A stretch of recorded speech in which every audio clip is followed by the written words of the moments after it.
Sən evində deyir, mən övladım olub, mən övladıma baxmalıyam, amma mən gedə bilmirəm hansısa bir şirkətə. Mən necə evimdən oturub remote işləmək istəyirəm. Hansı ki, pandemi burada xarici ölkələrdə və yerli şirkətlərdə remote işləməyi, yəni məsafədən işləməyi artıq təmin eləməyə başladı. Bəli. Və bu məsafədən artıq şirkətlər də görəndə ki, işləyə bilirlər və deyirlər ki, okey də olsun da, bu SMM-in mən deyir, ofisdə oturmağıma ehtiyac yoxdur. Bu adam götürsün, mən videonu çəkərəm, göndərərəm, oradan editləyər, reklam verər, CapCut-da oturur, editləyir, şəkli düzəltdi, oradan paylaşdı. Hər vaxtınız xeyirli olsun. O qədər xoşlayıram ki, o anonsu hər dəfə gedəndə belə istəyirəm təkrar qulaq. Çox xoşuma gəlir. Hər vaxtınız xeyir. Biz yenidən Biznes Planet olaraq efirdəyik. Bugün də çox maraqlı bir mövzuyla qarşınızdayıq. Maraqlı qonağım var. Onunla tanışdığım əslində bizim müəllim şagird kimi olub. Tələbə şagird deyək belə. Və tələbə müəllim kimi daha doğrusu və sonradan artıq fəaliyyətini izlədiyim zaman kifayət qədər maraqlı işlər görüb gənc yaşına baxmayaraq və bugün onunla həm biznesdən, həm rəqəmsal marketinqdən, həm ümumiyyətlə Azərbaycandakı sahibkarların, əməkdaşların ən çox etdiyi səhvlərdən, biraz da tövsiyələr və faydalar olsun deyə söhbətimizdə maraqlı məqamları vurğulayacaq. Qonaqla biznes söhbətləri. Bəli, bugün qonağım Biznes Planetdə Babaxan Məliklidir. Necəsiz? Yox, Məlikli gedir sizin soyadınız. Düzgün, Məlikli gedir. Düz dedim, hə. Necəsiz, necə gedir işləriniz? Şükür, yaxşıdır, işləyirik. İlin axırıdır. Aha. İlin axırı deyil, hələ ilin axırına çatmamışım. Gözləyin, dayanın. Hələ mən yaydan təzə çıxmışam, bir dəqiqə. Axırıncı, 4-cü rübdür artıq. Əslində düzdür, doğrudan belədir. İlin axırına qoyduğumuz hədəflər var. Hədəflərə çatmaq üçün qarışqa kimi çalışırıq, belə deyək. Özünüzə qoyduğunuz hədəflər, yoxsa çalışdığınız şirkət üçün qoyduğunuz hədəflər? Həm şirkət üçün, həm özüm üçün. Mən özüm də özümə KPI-lər təyin edirəm. Düzdür, nəzarət edən də yenə özüməm. Arada düzdür, manipulyasiya edirəm oradakı olanları, amma ən azından hədəf qoyuruq. Həm necə ki şirkətdə qoyuruq, eyni qaydada məncə özümüzə də qoymalıyıq bu hədəfləri ki, daha uğurlu olaq, daha da həm də çünki balıq başından iylənər deyə bir söz var. Burada da iyləmə deməyək də, yəni idarə etmək, o baş düzgün şəkildə idarə olunmalıdır ki, qalanları da onun arxasında getsin. Onun üçün belə olmaq lazımdır düşünürəm. Babaxan bəy, gəlin birinci sizi tanıyaq. Mən dərhal öz qonaqlarımı tanıyıram deyə söhbətə başlayıram. Amma gəlin birinci bir sizi tanıyaq, bizi dinləyənlər sizə tanısın, sonra söhbətimizə keçək. Tamam, mən Babaxan Məlikli, rəqəmsal maşinist mütəxəssis. Artıq 11 ilə yaxınlaşır ki, rəqəmsal maşinist sahəsində çalışıram. Belə tələbəlik illərindən artıq sahibkarlıqla tanış olmuşam. Mən həmişə o sözü deyirəm ki, əgər biznesi bilmək istəyirsinizsə, ümumiyyətlə biznes strukturunu bilmək istəyirsinizsə, ən gözəl yol bir dənə nöqtə də olsa, bir butka da olsa bir dənə açsın ki, ondan sonra bütün biznesin bütün üzvlərindən tanış olacaqsınız istər-istəməz. Amma bu minvaldan pandemiya qədər bir bizneslə məşğul olmuşam. Pandemiyadan sonra bildiyiniz üzrə çoxlu bizneslər onlayn versiyaya keçdi. Bəli. Onlayn versiya biz tam keçirdə bilmədik. Onun üçün mən korporativ ortama da keçdim paralel şəkildə. Siz çünki həm korporativdə çalışırsınız, həm də paralel olaraq öz işinizi aparırsınız. Maraqlıdır ki, bunu necə çatdırırsınız? Bunu indi əvvəllər çatdırmaq olmurdu. Sonra yavaş-yavaş planlaya. Bayaqlar dediyim kimi planlama, hər şeyin başında dayanan. Planlama eləyə artıq neçə ildir ki, bank sferasında da 5 ildən artıqdır ki, bank sferasında çalışıram, paralel də biznes idarə edirəm. Bu həm bir agentlikdir, rəqəmsal maşın agentliyi, həm də ki, təlim şirkətidir. Bəli. Adını çəkə bilərsiniz, buyurun. Əlbəttə ki. Bakı Gross Akademiyadır, bir də bu tədrislə bağlıdır.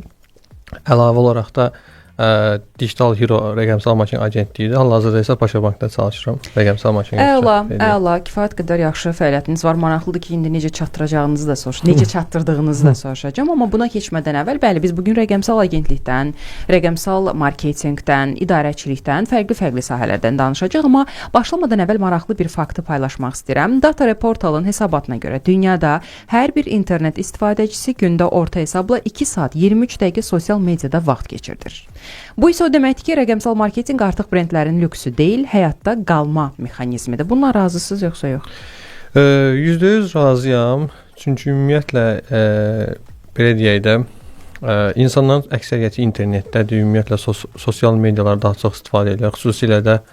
Xüsusilə sosial medialar daha çox istifadə edirlər. Azərbaycanın özünü götürsək, TikTok Azərbaycanda ən çox istifadə olunan sosial media olaraq 6.5 milyon account olduğu deyilir ən son araşdırmalara əsasən. Amma Və dünya üzərinə də səhv eləmirəmsə screen time deyə bir şey var. Yəni gündəlik istifadə müddətinə görə Azərbaycan zirvədədir. Yəni ən çox TikTok istifadə edənlərdən biri, hansı ki TikTokda daha çox vaxt keçirir. Birinci biz ola bilmərik məncə, yox? Ən çox ortalama vaxt keçirmək, yəni bizdədir. Ortalama bir insan başına düşən, yəni bu amma bəzi mənbələrdə başqa ölçəyə göstərilir, amma bir mənbə var idi ki, hansı ki kifayət qədər inana biləcəyimiz. Orada bir neçə TikTokun da rəsmi nümayəndələrlə görüşəndə onlar da onu bildirdilər ki, Azərbaycanda kifayət qədər çox yüksəkdir bundan vaxt keçirmə, amma təkcə bu TikTok deyil, yəni bunun kimi çoxlu sosial media var. Hər ilin özünün trendi var. Əvvəllər Facebook idi, ondan sonra Instagram oldu. Ondan lap əvvəldə YouTube idi. İndi TikTokdur. Biznes cəmiyyəti üçün LinkedIn daha çox istifadə olunur. Yəni kim daha çox insanları maraqda saxlayacaq bir məlumat orada saxlayırsa, orada da daha çox insan olur. Amma TikTokda bütün əhali kütləsinə səsləndiyi üçün bu da istər-istəməz hamını əhatə edir. Cəmaət məhsulun satır orada. Yəni əvvəllər Google-da nəyisə axtarırdıqsa, yəni 2024-cü il idi ki, artıq belə bir elan verildi ki, artıq 15% Google-da axtarışlar sosial mediaya keçməyə başlayır və bu getdikcə də artmağa başlayır. Sosial mediada bundan istifadə edir. Artıq axtarışda məsələn sizə nəyisə bir məhsul olsun, hər hansı bir ad gününə hər hansı bir şar lazımdır və ya ki hər hansı bir dekorasiya lazımdır. Siz götürüb onu Instagramda axtarırsınız. Ev üçün lazım olan əşyaları belə oradan axtarırsınız. Nəinki götürüb Google-da axtarışını həyata keçirmək. Amma əvvəllər Google-da idi. Buna uyğun olan bəzi bizneslər var idi Google-da. Və ya ki Google-u belə keçək, bunların hamısı hardaydı? Küçələrdə, hər hansı bir 28-də arada küçələrdə idi və ya da ki, Minbir-Xırdavat kimi də. Artıq onların belə Instagramları var, onların belə TikTokları var. Sədərəkdə biz gedirsiniz, offline bir biznesdir. Amma deyir ki, hardan görüb gəlmisiniz? TikTokdan görüb gəlmisiniz, falan qədər endirməyiz. Adamlar ölçmək istəyirlər. Onların belə özünün bir ölçüm meyarları var.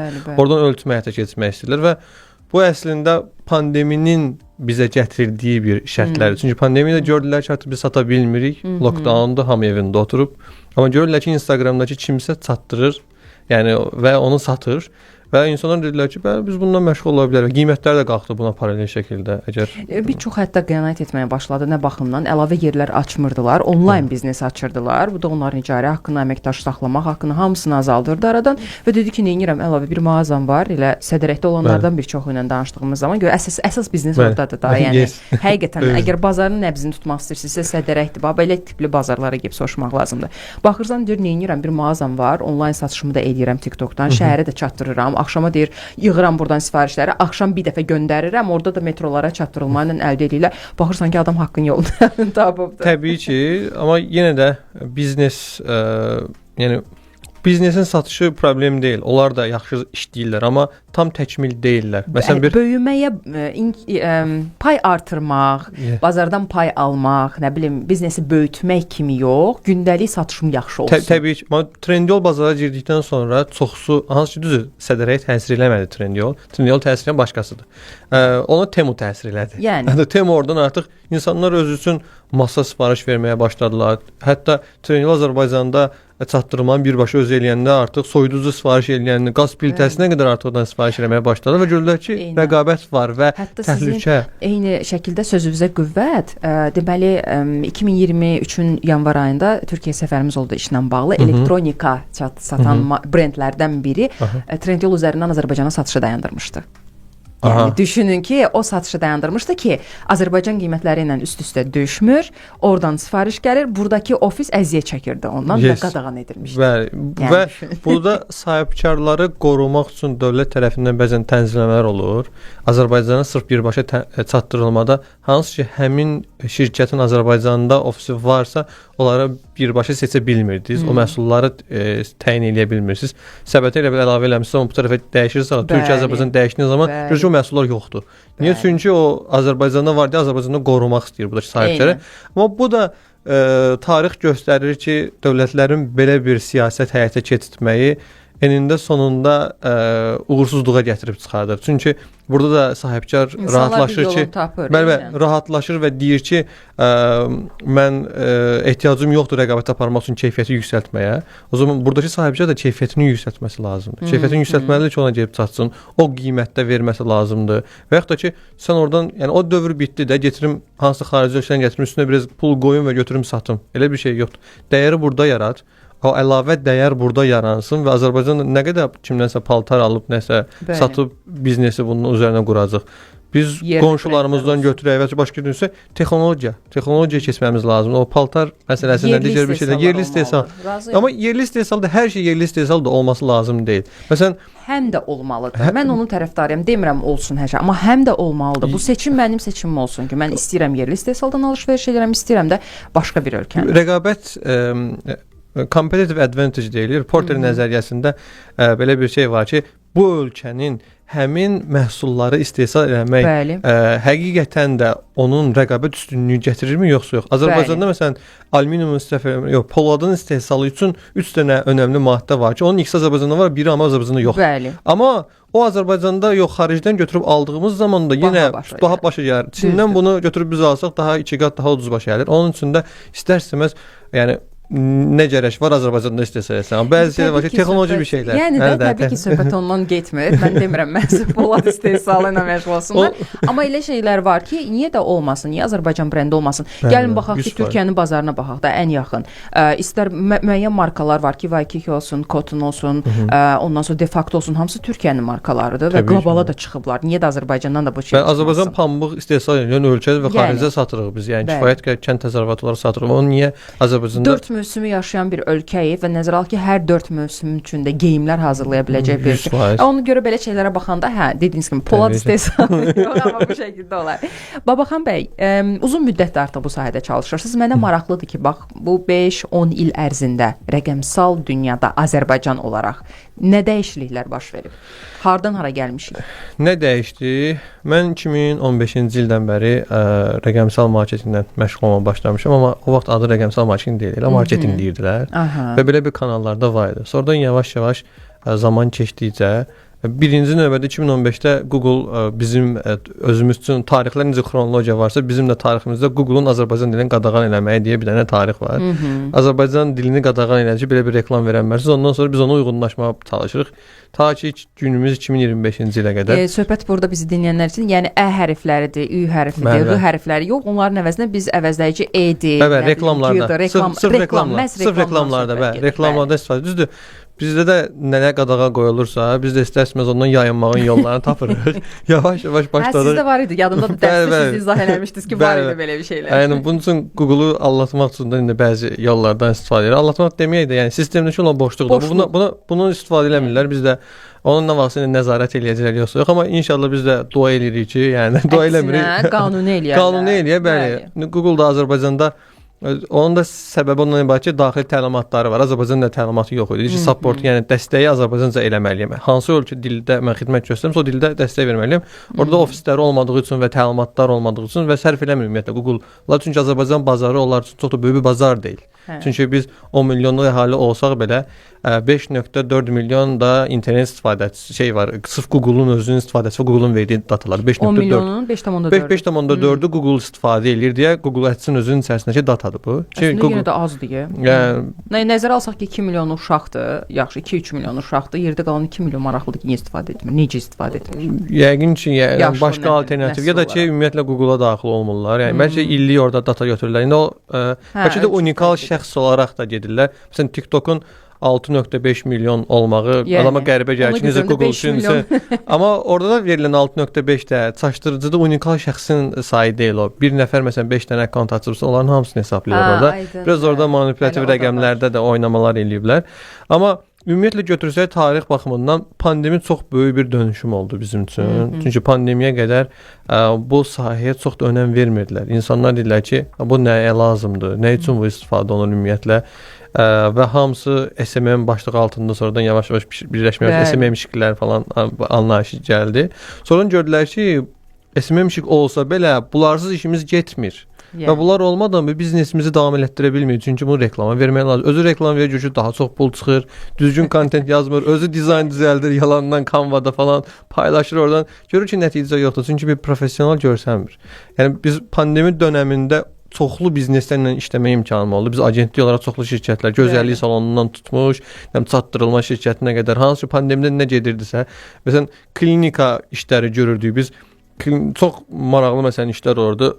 Həqiqətən də bəzən deyirəm ki, qeyri-neft sektorunun inkişafı həqiqətən də budur. Biz Azərbaycanda məsələn rinoplastika əməliyyatları olur və bunun qiyməti aşağı-yuxarı çox da baha deyilir. 3000 manat falan civarında. Dollardan götürdüyümüz zaman, yəni $1500 falan civarında bir rəqəmlərdir. Amma xaricdə daha çox bahadır. Türkiyəsi olsun və digər ölkələr olsun. Orada çox qəşəng reklamlarla Körfəz ölkələrində əgər biri Google-da məsələn burun əməliyyatına bağlı bir şey axtarır, amma Türkiyədə axtarır. Biz onu Azərbaycanda çıxardırıq və deyirik ki, Azərbaycan və müqayisələrə qoyuruq. Deyirik ki, sən bunu Qətərdə elətdirsən, buna sənin 50.000 pulun çıxacaq. Amerikada eləsən 40.000-ə yaxın pulun çıxacaq. Türkiyədə etsən 10.000 çıxacaq. Azərbaycanda isə bunu 5.000 eləyə bilirsən. Plus da otel xərclərin, qalma, getməklə falan xərclərin və müqayisələ onun təhlili qoyuruq ortalığa və ondan sonra Azərbaycan aləminə gəlirlər, danışıb digər bir şeylər və bunun kimi o qədər əməliyyatlar və formalar var ki, biz ondan yəni çoxlu Azərbaycan o dolların elə bir ki salınmasını həyata keçiririk. Hansı ki, həm ölkəyə xaricdən valyuta gəlir, xarici valyuta gəlir və bununla həm də bizneslər, buradakı yerli bizneslər qazanır. Otel biznesi qazanır, təyyarə qazanır, buradakı klinika qazanır, həkim qazanır, buradakı reklam işinə məşğul olan şəxs qazanır. Bu kimi bizneslər var. Hansı ki, rəqəmsalın buna töhfəsi çox böyük ola bilər. Mən suallarıma qayıtsam, əslində kifayət qədər mən 10 il ərzində dəyişiklikləri soruşdum, amma bugünün özündə də 10 il əvvəlki kimi davranan şəxslər var ki, biznesini hələ də elə aparır, Instagram üzərindən aparır, düşünür ki, o ona daha çox gəlir gətirəcək, məsələn, foto çəkir, paylaşır, siz dediyiniz kimi də bayaqki kimi doğru auditoriya seçiminə baxmır, hədəf auditoriyasını seçibmi, yoxsa hamıya reklam verir ki, mən məhsulum hamıya lazımdır da, o niyə satılmasın ki və nəticədə gəlir, baxır ki, pul itkisi gedir ortada, zaman itkisi gedir, amma qazancı yoxdur. Mesajlar sadəcə nə gəlir? Evdən pul qazanmaq istəyirsinizsə bizə yazın kimi mesajlar gəlmiş olur da. Mənə maraqlıdır ki, bugün indi siz analiz elədiyiniz zaman bəlkə mən bu səhvi görürəm. Doğrudan da ən çox səhv hal-hazırda budur, yoxsa başqa istiqamətdə də var? Ən böyük səhv ən çox edilən deyək. Ən çox edilən səhv deməyək də bizneslər ümumiyyətlə uğursuz olmasının səbəbi kontent məsələsidir. Mən deyirəm, reklamdan da daha çox kontentdir ki, kontent də bu yazılı kontentdən yox, yəni vizual olsun, istər video kontentlər olsun ki, bunları etmək istəmirlər və ya ki, kopyalayırlar. Bir yaxları saydığım sahələr var ki, gözəllik salonu məsələn, atıram da, nə vaxt baxıram, hamısı bir-birindən kopyalayır, unikal bir çəkiliş və ya ki, başqa bir şey yoxdur. Bunun kimi çoxlu o qədər sahələr var ki, mən sahibkar tanıyıram, deyir ki, özü belə deyir, dediyi neyinisin deyirəm. Abi, neyinirəm mən? Götürürəm, deyir, eynisin. O söz mənə tanış gəldi, abi ilə başlayır. Təxmini bildim kimdir. Logosunu deyir, silirəm. Öz rənglərimi uyğunlaşdırıram, deyir, paylaşıram, deyir, gedir, qəşədə tutur. Bəzən deyərəm kimdir. Bəzi bizneslərdə bu tutur. Həqiqətən də tutur. Yox, bəzi bizneslərdə əslində şikayət belə gəlir. Çünki orada müəllifi söhbəti var. Amma bəzi bizneslərdə dediyim kimi tutur da, yəni də. Bunun çünki rəqabət eləyə biləcək bir şirkət yoxdur. Hansı ki, bunun tənzimləməsi də çox xırda biznes olduğu üçün heç bir tənzimləmə də orada həyata keçirilmir. Amma tövsiyə edilmir. Buradan mütləq deyirik ki, qəti şəkildə tövsiyə edilmir. Çünki doğrudan da reklamın effekti olmur və hətta ara yerdə siz şikayət belə edə bilərlər ki, müəllif hüquqlarını pozmusunuz, götürmüsünüz, nə olsun ki, rəngləri dəyişmisiniz. Bunun böyük Azərbaycan şirkətləri də var, xarici nələrsə götürürlər, heç müəllif hüquqlarından istifadə etmədən də istifadə edirlər. Retaillərdə xüsusilə istifadə edirlər falan. Bu ayrıcı bir mövzudur, amma o alınsa ona da toxunarıq.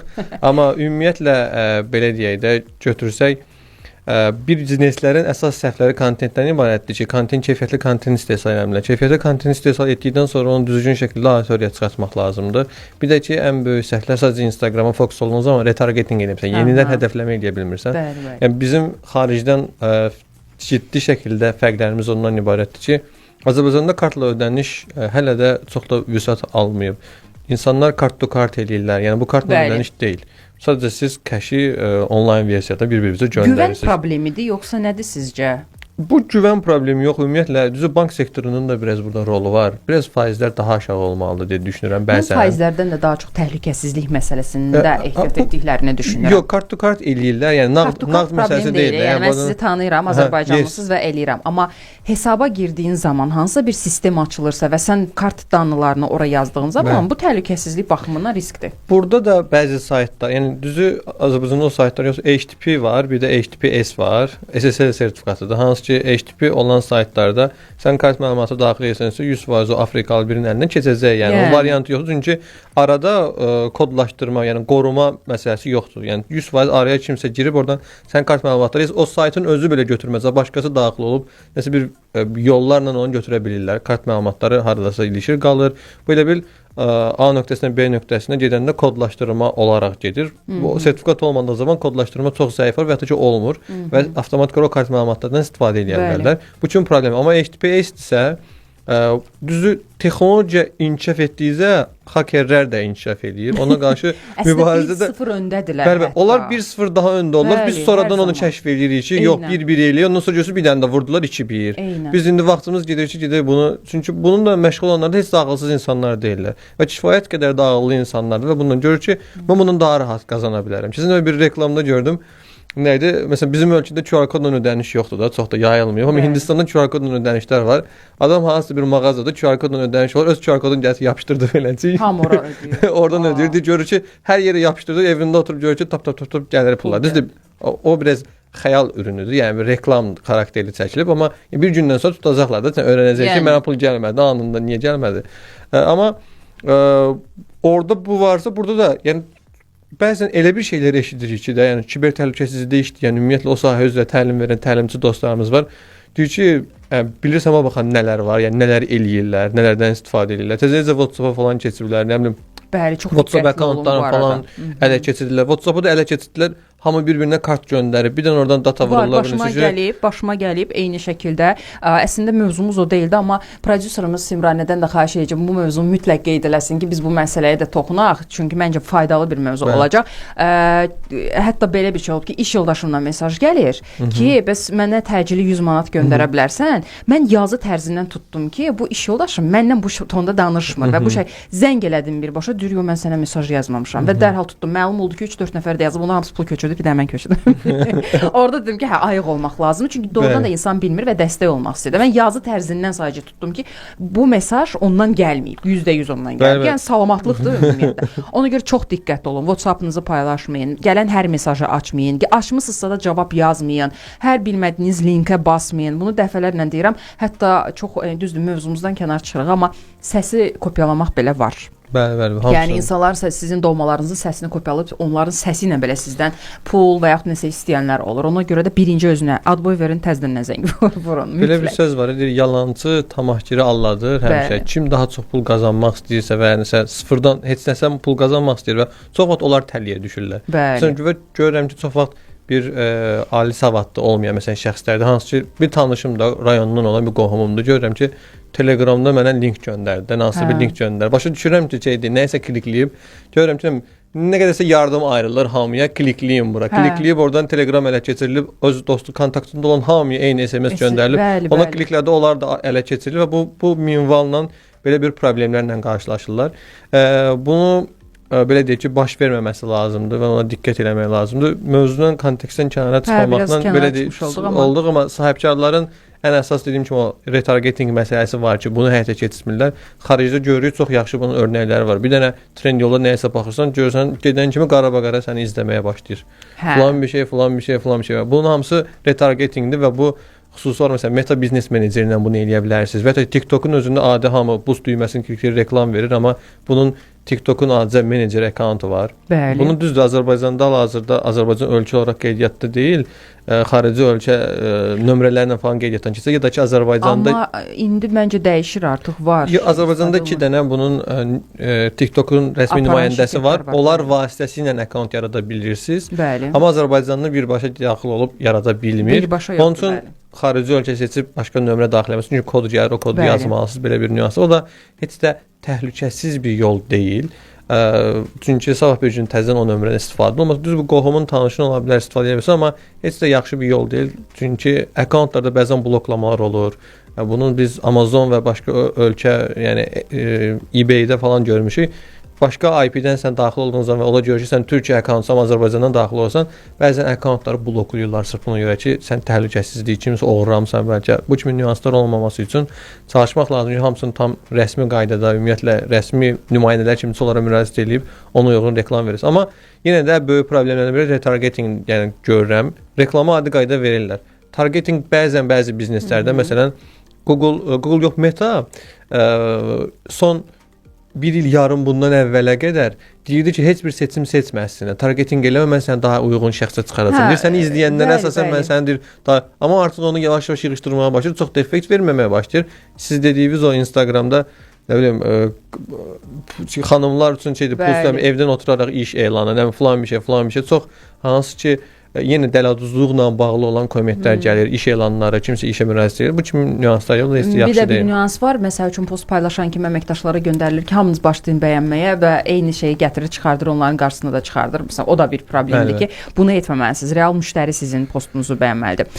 Bu arada maraqlı bir fakt daha diqqətə çatdırmaq istəyirəm ki, Google-un 2023-cü ilin hesabatına görə insanlar bir məhsulu almadan öncə ortalama 7 fərqli mənbədən məlumat oxuyurmuşlar. Bu o deməkdir ki, marketinq artıq tək bir platformada deyil, çox kanallı düşüncə tərzində qurulmalıdır. Bu da maraqlı bir məlumatda əslində araşdırmaqla bağlı. Biz bu yaxınlarda Azərbaycandan SEO-dan danışanda əslində Google-un birinci səhifəsinə düşmək üzərində yarışdan danışırdıq ki, eyni şəkildə, amma günü bugün düşünürəm ki, bəli, hamı birinci səhifəyə baxır, amma doğrudan da araşdırırlar. Fərqli kontentlərdə araşdırırlar. Yalnızca Instagram və yaxud da TikTok yox, hər bir platformada reklamı getməlidir ki, bir insan bir şey axtardığı zaman hər daim onun qarşısına çıxsın.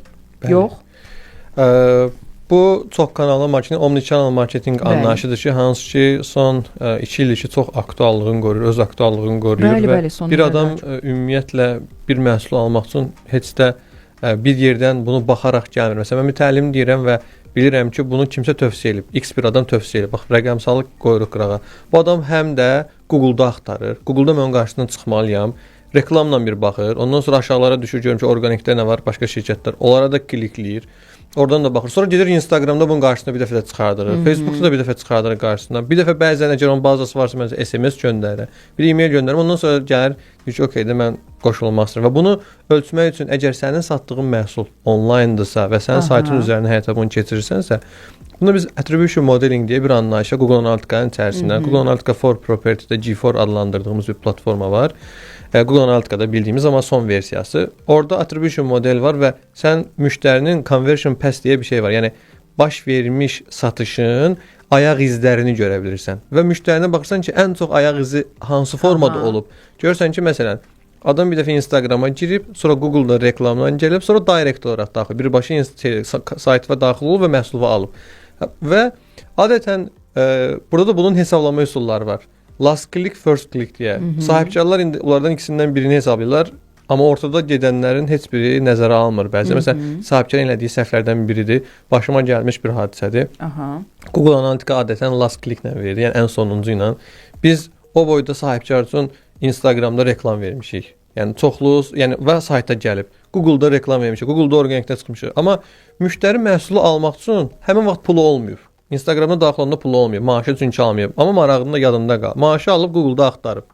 Görüb, okey, bu şirkətdə belədir. Bu şirkətdə iPhone qiyməti falan qiymət ola bilər. Çıxıb oradan. Sonra gedib dostlarından soruşub, deyib belə o şirkət yaxşıdır. Daxil olub təzədən directdən. Mənə qayıdıb deyir ki, məsələn, mənim satışlarımın 90%-i directdəndir. Yəni birbaşa satışdan olub. Amma siz ona əgər bu datanı verə bilmirsinizsə, o deyəcək ki, sənin reklamların boşunadır. Cəmi 10% müştəri gətirib. Amma sən o datanı qoyanda ki, 50% səndən məhsul almış şəxs bu kanallardan gələrək səndən alıb, ondan sonra artıq sahibkar da tabe olur və deyir ki, bəli, reklamlar davam elətdirir. Onun üçün o dataları qoymaq, ümumiyyətlə o məlumatların hamısını vermək lazımdır ki, hansı kanallardır. Adətən insanlar yaşlı nəslin hardan görürsə, internetdən. Bəli. İnternet çox geniş deyirlər. İnternet çox geniş bir anlayışdır. Amma təkcə dediyim kimi sosial medialar yox. Məsələn, bankın özündə olsun bir kredit satmağınız üçün siz o qədər fərqli kanallardan bir sahibkara daxili platformadan bir dənə push notification çıxardırsınız. SMS göndərirsiniz, e-mail göndərirsiniz. Sonra Facebookda reklam çıxır, LinkedIn-də reklam çıxır. Yəni Instagramda reklam çıxır. Bu yaxınlarda TikTokda da onlara göstərir. Bu kanalları göstərəndən sonra sahibkar artıq ki, okey, ala bilərəm. Ümumiyyətlə rəqəmsalda indi bizim də başqa bir araşdırma var idi. Stanford Universitetinin səhv eləmirəmsə, digitalda deyir ki, bir məhsul bir şəxs alması üçün eyni reklamı deyir ki, bir 20 dəfə deyir görməsi lazım. 20 dəfə. Yəni bu siz necədir? Deyir 13-cüdən sonra adamın deyir belə stereotiplər qırılır və deyir ki, görən bu nədir?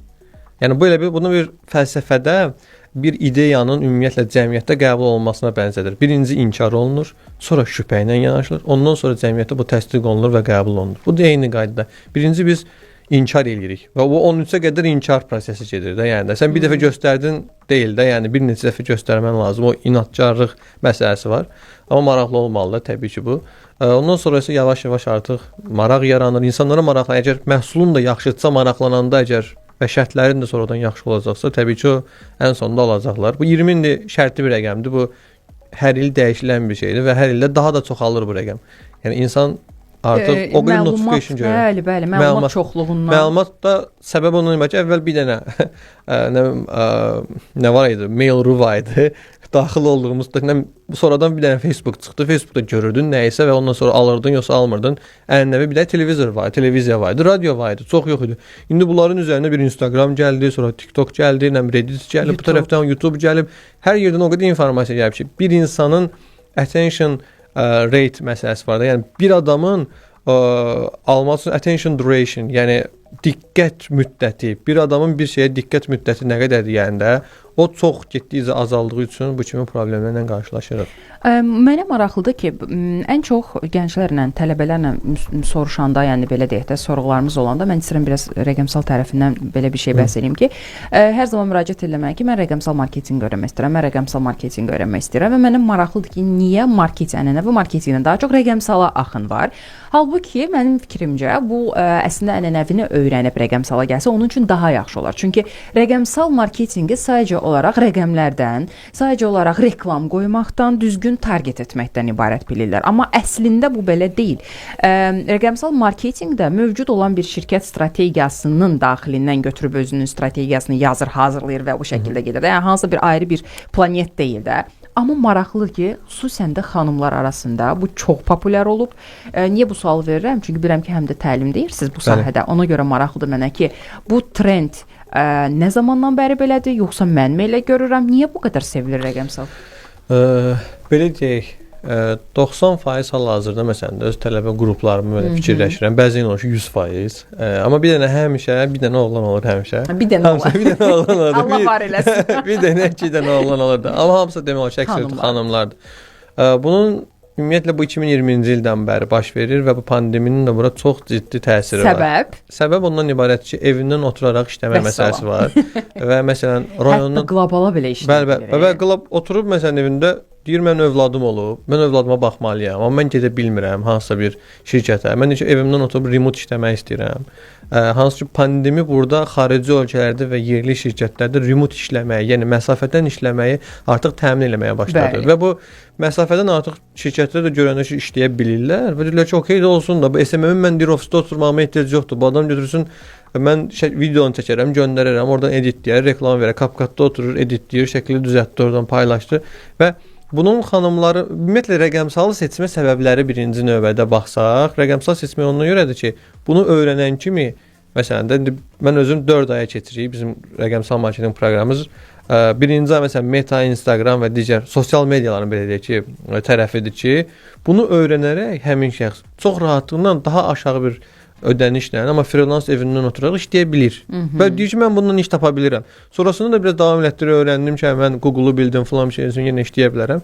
Deyir, mən nə edirəm, deyir, marketinqi. Amma nəinki marketinqi, rəqəmsalda hətta ikinci ayın ortasında dayandırır adam və hətta ki, dayandırmır, davam edir, amma daha az diqqətlə, daha az təcrübə ilə davam edir. Bəli, davam eləməyə başlayır və sonradan olar bir il keçəndən sonra hansı ki o məntiqli, ümumiyyətlə ona daha düzgün yanaşan şəxslər gəlib peşman olurlar. Çox da deyirlər ki, kaş orada deyirəm ki, sən 500 manata görə qazanacağım 1500 manata, 2000 manata, 2500 manata deyir boşuna verdin də sən də. Deyir hansı ki deyir amma onu bitirsəydin daha professional bir mütəxəssis olardın. Sən bir işdən alacağın pul buradan 5 işdən alacağından çox olar. Amma yenə də bu populyardır. Yenə daha çox insan buna yönəlir. Çünki sosial media marketinq insanlara daha... Çünki bizim o sahibkarlıqdan danışdıq. Sahibkarlar nəyi səhv edirlər? Sahibkarlar sadəcə Instagrama, Facebooka fokus olurlar. Facebookda yoxdur. Instagram və TikTok var. İndi TikTok'un yanında. Və bunun sayt məsələsi qalır. Bunun başqa LinkedIn tərəfi olur. B2B satışlar olsun. YouTube'un özü olsun məsələn. Bunlara çox da getmirlər. Niyə getmirlər? Çünki sayt düzəltdirmək bu hansı bir veb-sayt düzəltdirməlidir və buna pul verməlidir. Və ümumiyyətlə məlumatı yoxdur baza ilə eləyə bilərlər. Yəni vacib deyil sıfırdan yığsın. Əgər balaca bir biznesdirsə, hazır şablon üzərindən belə eləyə bilirlər. Bunu etmirlər çünki belə deyək ki, və bunu eləyəndə də məsələn biz rəqəmsal marketinq mütəxəssisi gedirik də, sosial media marketinq mütəxəssisinin işinə məsələn mən çalışıram ki, məsələn o sahə üzrə ümumiyyətlə konsaltinq verəndə olsa sosial media tərəfindən konsaltinq verməyim. Çünki sahibkar aşağı-yuxarı özü boost düyməsini bilir, post paylaşmağı bilir. Ona da çox müdaxilə edir. Həddindən artıq çox müdaxilə edir. Elə onu deyəcəydim ki, Babaxan bəy, bizim də rastlaşdığımız problem odur ki, biz marketinq audit eləyirik və marketinq strategiyası yazırıq bir şirkət üçün. Birinci növbədə gəldi deyir ki, siz mənim SMM-imlə bağlı nə edə bilərsiniz də? Adama izah edə bilmirsən ki, sən məndən istədiyin hal-hazırda mənim sənə təklif etdiyim dağın zirvəsidir. Sən məndən istədiyin onun ətəyində olan balaca bir yerdə bir nə bilim göbələk toplamaq kimi bir şeydir də. İzah edə bilmirsən ki, bax sənin mövcud olan problemlərin arasında SMM ən axırda olan bir problem. Əksinə, sən SMM-i qabartmaqla, peşəkarlaşdırmaqla mövcud problemləri daha çox göstərmiş olacaqsan. Bax bu şəkildə biz də biraz əziyyət çəkirik. Və istənilən konsaltinq prosesində sahibkara daha çox bildiyi və pul gətirən, real pul gətirən hissə lazımdır. Yəni short term nəsə qazanmaq istəyir. Uzun müddətli şeyə baxmır ki, uzun müddətdə nə qazanacaq. Yəni ona baxmır deyə belə bir problemlə qarşılaşırıq. Amma sırf rəqəmsalı seçmə səbəblərindən ibarət ki, daha sürətli iş tapa bilirlər və hal-hazırdakı vakansiyalara baxsaq marketinq mütəxəssisinin özündən belə hal-hazırda rəqəmsal marketinq alətləri istəyirlər. Mən çox yerdə demişəm bunu. Biz rəqəmsal marketinq mütəxəssisi ümumiyyətlə anlayışı mənə görə yoxdur. Rəqəmsal marketinqi yaxşı bilən marketinq mütəxəssisi anlayışı var. Qəşəng. Yəni biz hamımız marketinq mütəxəssisiyik, amma kimsə sadəcə sosial media marketinqi bilir, kimsə rəqəmsal sazı bilir. Bir də var ki, hər tərəfli bilir və ya ki, rəqəmsalı bilməyən marketoloq ola bilər ki, bilmir bu adam bunu. Sadəcə ənənəvi kanallardan işləmək və ya strategiya yazmağı bilir. Amma dediyiniz kimi bu şəxslər olaraq hansı rəqəmsal yönəlirlər. Onlar yenə də qısa müddətli, yaxud necə sahibkar qısa müddətli fikirləsə, bu da qısa müddətli fikirləşir. Çünki junior kimi girəcək işə, intern kimi girəcək, junior kimi girəcək, 2-3 dənə freelance iş götürəcək. Amma bu adamın problemi siz nə zaman yaranacaq? Bu adam senior olanda, şöbə müdürü olanda, departament müdürünə CV-sini müraciət edib oradan kəsiləndə, artıq deyəcək ki, kaş mən gedərdim filan şeyimdə düzəldərdim, bu bazamda düzəldərdim, bunu da öyrənərdim. Bu kimi problemlər, amma onlar da yəni bəzən biznesə yönəlirlər. O deyir ki, mənim biznesim hal-hazırda aktual budur, buna yönəlirlər. Çünki bazar özünü tənzimləyir. Biz nə qədər desək ki, bunun yaxşısı budur, amma bazarın yəni o özünü tənzimləyir. Rəqabətlik də girir ortaya axı. Hər kəs onlar kimi düşünsə ki, qısa müddətli mən nəsə qazana bilərəm, rəqibləri çoxalır. İşləyə biləcəyi 5 şirkət əvəzinə hər kəsə bir dənə şirkət düşür. Amma bir də var ki, bir mərhələ də yuxarı bildiyiniz zaman əlbəttə siz o 5-in içərisində ən bahalı işləyən şirkətlə siz işləyirsiniz. Çünki siz o axtarmış olurlar. Mənim burada maraqlı bir doğru, yalan, biraz da o belə ortalama bir belə rubrika eləmək istəyirəm sizlə. Mən cümləni deyəcəm, siz doğru olub, yalan olduğunu, yoxsa ki, razılaşıb, razılaşmadığınızı deyəcəksiniz. Rəqəmsal marketinqdə artıq SEO-nun dövrü bitib. Belə deyək, SEO Search Engine Optimization, düzdür? Və getdikcə onun dövrü yavaş-yavaş azalmağa, yəni biz axtarış sistemlərinin optimizasiyasını edirik, düzdür? İndi isə AI sistemlərinin optimizasiyasına doğru gedirik. SEO ölmür. SEO-nun qanunları yenə öz qaydasında qalır. Sadəcə o adaptasiya olunur süni intellektin. Çünki insanlar artıq süni intellektə bunu axtaracaqlar və siz də məcburi şəkildə süni intellektin axtarış nəticələrinə uyğunlaşmanız lazım. İkinci, Instagram alqoritmi sizi tanıyır, emosiyalarınıza uyğun reklam göstərir. Bəli. Dünənləri bir hədiyyə ilə bağlı soruşuram ki, filan bir şey nə alım? Və bir nəfər göndərdi mənə ki, filan bir yerdən ala bilərsən. Baxdım ona, ondan sonra daimi şəkildə dünənləri axşam, bu günlər səhər tezlənə qədər onunla bağlı olan reklamlar çıxır və ondan sonra artıq sən orada bildirirsən ki, mən bilirəm ki, bu bir həftəyə qədər davam eləyəcək də. Mən avtomatik olaraq klientimi görmək istəmirəm də, çünki almışam da, yəni eyni şeyi necə görərlər. Və kliklərəm ki, hide elə, yəni gizlət bunu və deyirəm ki, mən bunu artıq almışam da. Yəni ondan sonra artıq sakitləşdir ki, okey, də bax ki, tamam aldın. Mən onu YouTube-dan elə əziyyət çəkirəm. O qədər reklam çıxartdı, axırda ki, mən bunu istifadə etmişəm. Artıq var. Bu əpi yükləmişəm də, bəsdir də. Yəni bir ara Bolt çox çıxardı qarşıma, bir də Boltla bağlı. Google reklamları ucuzdur, ona görə hər biznes onu etməlidir. Google reklamları Google reklamlarının özünün bir neçə növü var və hər biznes onu etməli deyil. Çünki əgər search reklamı məsələn götürsə, insanların əksəriyyəti search reklamı verir, yəni axtarış reklamları verir. Əgər insanlarda o sözlə bağlı axtarış mədəniyyəti yoxdursa, yəni insanlar onunla bağlı hər hansı bir axtarış həyata keçirmirsə, çox mənasızdır. Onun üzrə search reklamı verir, çünki heç bir reklam görsənməyəcəksən. Aha. Süni intellekt rəqəmsal marketinq mütəxəssislərinin yarısını 10 ilə əvəz edəcək. Bunu özümə yazmışam. 10 ilə 10 il sonra əvəz eləyəcək. Aha. Ola bilər. Ümumiyyətlə bu sual çox gəlir ki, bizim işimizi alacaq yoxsa. Ümumiyyətlə bir marketoloqdan, rəqəmsal marketoloqdan daha yaxşımı olacaq süni intellekt? Süni intellekt ən güclü bir rəqəmsal marketinq mütəxəssisindən yaxşı olmayacaq. Yaxın 10 ildə də olmayacaq. Amma güclüdən yaxşı olmayacaq. Amma bir spesialist və yaxud da ki, ondan daha aşağı məsələn də aşağı səviyyədə olan bir şəxsdən heç cür yəni aşağı olmayacaq. Çünki o süni intellekti qidalandıran bir yuxarı səviyyəli rəqəmsal marketinq mütəxəssisləridir. Hansı ki o məhsulları, çünki machine learning üzərinə verir. Biz machine learning nədir? Bizdən öyrənir. Biz öyrəndiyimizi çox yaxşı bilirəm və mən bu datanı yükləyirəm AI-ya və AI bundan sonra hansı bir qərar verdikdə oradakı məlumatları istifadə edir. Nəyinir? Bir seniorun, ekspertin datası əsasında istifadə edir. Düzdür, bir cəmiyyət dəyişilir, vaxt dəyişilir. Hər vaxta uyğun olaraq o şərtlər də dəyişiləcək. Orada həmişə yazılan eynisi olaraq doğru olmur. Amma ortalama rəqəmi götürdüyümüz zaman AI bir vaxtdan sonra bunu 10 ilə getməyimizə ehtiyac yoxdur. 1-2 il sonra AI artıq ortalama bir rəqəmsal marketinq mütəxəssisindən daha yaxşı bir rəqəmsalçı olacaq. O da ki, bu da o deməkdir ki, nəinki yarısından çoxunun işindən azad eləyə bilər. Gündəlik bugün hal-hazırda süni intellektlə, Midjourney ilə hansı şəkildə necə bir şəkildə istifadə edirsiniz? Yəni gündəlik işinizə necə təsir edir? ChatGPT-dən istifadə edirəm. Demək olar ki, orada assistantlarım var mənim, belə deyək ki, hər sahə üzrə ayrıca assistantlar tuta bilirsiniz. O necə olur, onu göstər. Biz də eləyəcəyik, nə olar? Orada ayrı-ayrı assistantlar tutursunuz ki, hərəsi fərqli xidmətlər göstərir sizə, belə deyək ki, ona öyrədirsiniz də, hərəsində başqa məlumatlar öyrədə bilirsiniz. Deyirsiniz ki, məsələn də ChatGPT-də sən mənim tutaq ki, influencersa, deyirsiniz ki, bu datalar mən influenceram falan postlar paylaşıram həmişə LinkedIn-də. Bu kriterlərdə olsun. Mən daimi yəni səndən post paylaşmaq üçün istifadə eləyəcəm. Onu o üzrə ixtisaslaşdırırsınız. Başa düşdünüz və onun datalarını ona verirsiniz. Ona uyğunlar məsələn bu mənim şəxsi məsələlərimizdə ChatGPT-dir. Mən sənə bununla bağlı sual verəcəm. Biri mənim işlə bağlı. Bu eyni hesabda sadəcə kənarda olan söhbətlərdir də, yəqin. Söhbətlər deyil, qıraqda başqa bir şeydir. Settinglərdə ayrıca bir şeydir. Mən sizə onu sağ olun, qəşəng. Necədir? Maraqlı. Orada siz özünüz üçün assistantlar yaradaraq işinizi daha da rahatlada bilirsiniz. Bir də çalışın ki, yəni ödənişsiz versiyada istifadə edəndə çox səhvlər eləyir. Bəzən qarışdırır, məlumatları çox seçir. Yazır, deyirsən ki, bunu hansı mənbəyə əsasən verirsən, götür mənbə ver, deyirsən ki, bu mənbə yoxdur, bir zarafat edirdim deyir. İndi sənə ciddi görür. Hop, bir dənə sən qalmışdın zarafat eləməyə.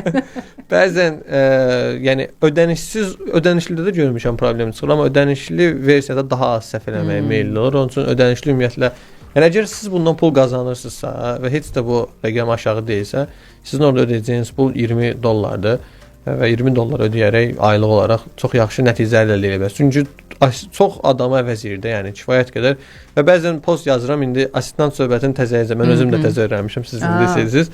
Əvvəllər sadə formada yazırdım. Hər dəfə deyirəm, deyirəm ki, Babaxan stilində yaz. Sən öz stilində yazmısan, mənim stilimdə yaz. Deyir, okey, falan bir şey gətir, datanı çıxartır ki, artıq düzəlir. Sonra da öyrəşdirib, indi assistanta keçirəndən sonra artıq bilir ki, bunu hansı stildə yazmalıdır. Hashtag neçə dənə qoymalıdır. Birinci hashtag nə ilə başlamalıdır. Yəni bir neçə datanı verdikdən sonra və hətta dokumentari varsa, yəni hər hansı bir sənədlər varsa, sənəd topluluğunu yüklürsünüz. İndi hal-hazırda bu lazımdır mənə, bu lazımdır. Orada yəni növləri, belə dediyim kimi, assistantları seçirsiniz. Hər assistanta da ona uyğun olaraq komut verirsiniz ki, yəni bunu eləməyim üçün. Qəşəng, bugün də sizdən bir şey öyrəndim, maraqlı bir şey. Çox sağ olun müəllim.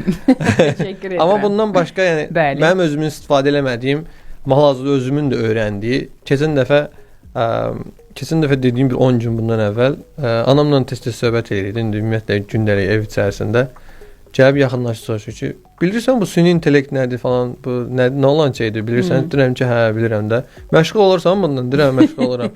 Deyir, bala oxu, şeylə. Bundan məşğul ol, gələcəyin işi budur falan. Artıq valideynlərdə də bu insanlar o qədər bunu danışırlar ki, bundan bağlı çoxlu danışırlar. Əvvəllər nə deyirlər? Get kompüter öyrən. Bəli. Kompüter, gələcəyin ixtisası kompüterdir. Sonradan indi kompüter mühəndislərinin hamısı işsiz qalıb. Hamısı deməyim də, əksəriyyəti artıq işsiz qalıb.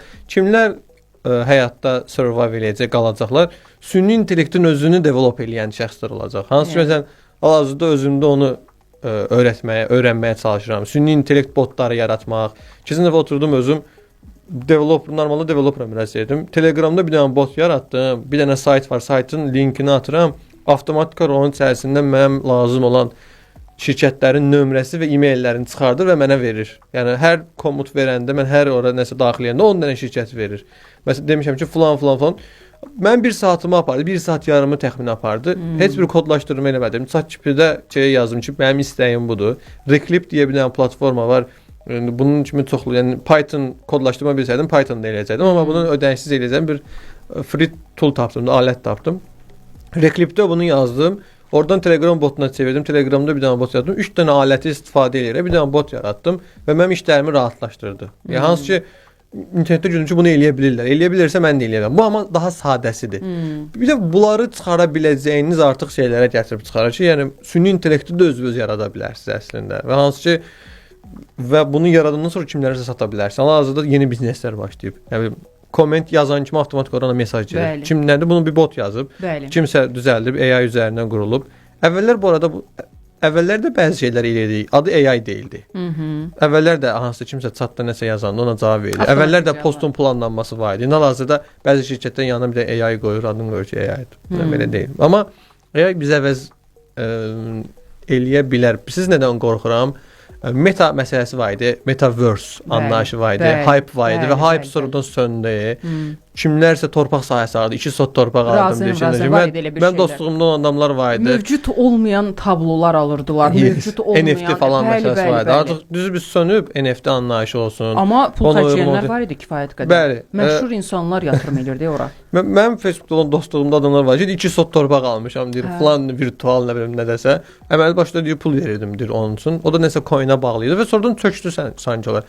Qorxuram ki bu AI məsələsi də çökər, amma belə çökənə oxşamır. Biraz daha real biz hələ təkmilləşməli yolu var məncə. Hələ də gedəcək bir yerə qədər. Biraz bir yerə gedəcək, amma düşünürəm ki, yəni tam şəkildə yoxada çıxmayacaq, tam şəkildə də insanı əvəz etməyəcək bir robot, yəni o filmlərdə gördüyümüz bizi robotlar əvəz edir falan söhbəti yoxdur. Amma keçən dəfə bibim oğlu Çindən gəlib deyir, telefondan zəng edirəm, deyir kuryerə sifariş verdim. Kuryer gətirib, kuryer birbaşa çatdıra bilmir. Bir dənə robot var. Deyir robota verib. Robot gəlib belə liftlə özü avtomatik klikləyir, beləcə liftə basır, oradan qalxır, gəlir mərtəbəmə. Bir robot gətirdi, deyir mənim çatdırma bağlamamı verdi, belə götürdü pizzanı, deyir orada yedi beləcə. Yəni robot gətirdi. Aşağıdan ta yuxarı qədər deyir robot gətirdi. Biz o texnologiyadan hələ biraz uzaqdayıq.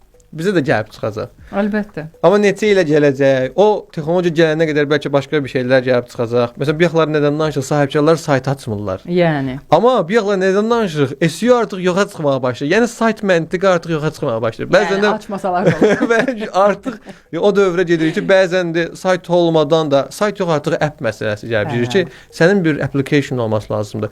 Bax, application anlayışı da gəldiyi üzərə necə ki biz SEO-nun yoxa çıxdığını deyiriksə, indi ASO deyə bir anlayış var ki, Application Search Engine Optimization artıq məsələsinə gəlib çıxır ki, sən artıq Play Store-da və ya ki Apple Store-da nəsə axtaranda sənin app'in daha yuxarı çıxmağı, reklamla və ya organiklə artıq onlara gəlib çıxacaq ki, rəqəmsal makina ölməyəcək. Sadəcə bu növdən başqa bir növə keçəcək.